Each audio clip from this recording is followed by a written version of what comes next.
အဲ့ဒါကြောင့်ပြောတာအမဝိတ်တေကြပြီးပိန်သွားတာတလောကလုံးသိတယ်အမပဲမသိသေးတာနော်ထမင်းစားကြအောင်ကျွန်မအခုထမင်းစားတဲ့ချိန်က9 နာရီခွဲနေပြီနော်ထမင်းကြီးလည်းဟဲ့လိုသုံးသလုံးကြီးစားရတယ်ပြီးလို့ရှိရင်လေပါဇက်ထဲမှာလည်းအစားနဲ့ပါဇက်နဲ့မပြည့်ဘူးနိုင်နဲ့အညအချိန်နဲ့ညစက္ကန့်နဲ့ညတစ်ချိန်လုံးပါဇက်ထဲကိုတွတ်နေရ9မိနစ်လောက်6မိနစ်လောက်အစာမစားရဘူးဆိုလို့ရှိရင်နော်နိုင်ဝဲလောက်မြန်မဟုတ်မစားရဘူးဆိုလို့ရှိရင်ကိုယ့်ကိုယ်လေးဒီလားအရန်ကိုအားတွေမရှိတော့သလိုခံစားရတယ်အစာအရန်စားရတာတိုက်တဲ့သူတွေအဲ့တော့အစာမရှောင်ရင်ဆိုရင်ချွေကုန်စံကိုတော့စောင့်ထားကျွန်မနောက်မှာအပေါ်မှာတင်ထားတဲ့ဘူးတွေကချက်ဆေးတွေနော်ဒီနားလေးကတဝိုက်ဒီနားတဝိုက်ကဘူးတွေကုန်ရင်ကုန်ပြီနော်နောက်တစ်သုတ်ထပ်ဆောင်အောင်ပါနော်အဲ့တော့လိုချင်တဲ့သူတွေအမြန်ဝယ်တာ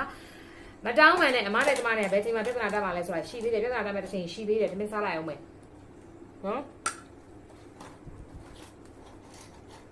နင်းလေးပေါ်လိုက်ဆိုရင်နင်းလေးရမပါမဖြစ်နင်းလေးရတယ်အမနဲ့ကျမနဲ့လေပြဿနာတက်အောင်ပါဘာဖြစ်လို့ပြဿနာတက်မှာလဲသိလားအမကျမမြန်မာဝက်ဆုံးနေချုပ်မြန်မာဝက်ဆုံးတော့ပြတော့မယ်မြန်မာဝက်ဆုံးနေချုပ်ခိုင်းအောင်ပါဆိုမြန်မာဝက်ဆုံးဆိုလို့ရှိရင်မြန်မာဝက်ဆုံးဆိုတာကခန္ဓာကိုယ်နဲ့ကွက်တိမတ်တိကတိုင်းကချုပ်ရလေနော်အဲ့လိုကွက်တိချုပ်ထားတဲ့မြန်မာဝက်ဆုံးတွေကိုမဝက်ဖဲနဲ့အဲ့ဒီကိုဖြန့်ကြည့်တဲ့ခါကျရင်ပြဿနာတက်အောင်ပါ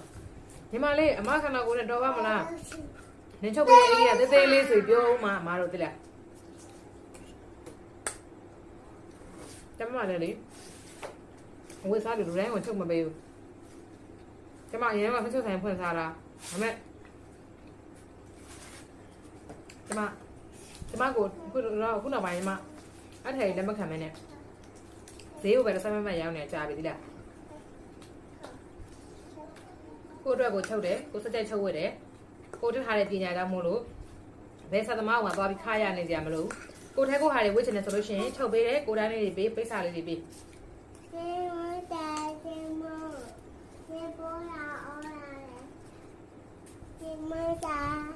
ချုပ်ပေးတယ်ဒါမဲ့ကိုကချုပ်ပေးတယ်ဆိုပေမဲ့လေတကယ်ပြောအဲ့ထက်လူတိုင်းကိုလိုက်ပြီးလက်ခံနေရမှာမဟုတ်ဘူးသိလားကိုထဲကိုဟာတွေကိုချစ်တဲ့သူတွေကိုပဲချုပ်ပေးရ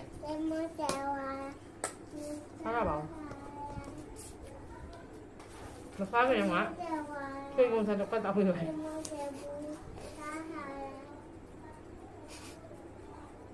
နောက်မှဆော့ရအောင်နားထောင်ပြီးရင်းနေ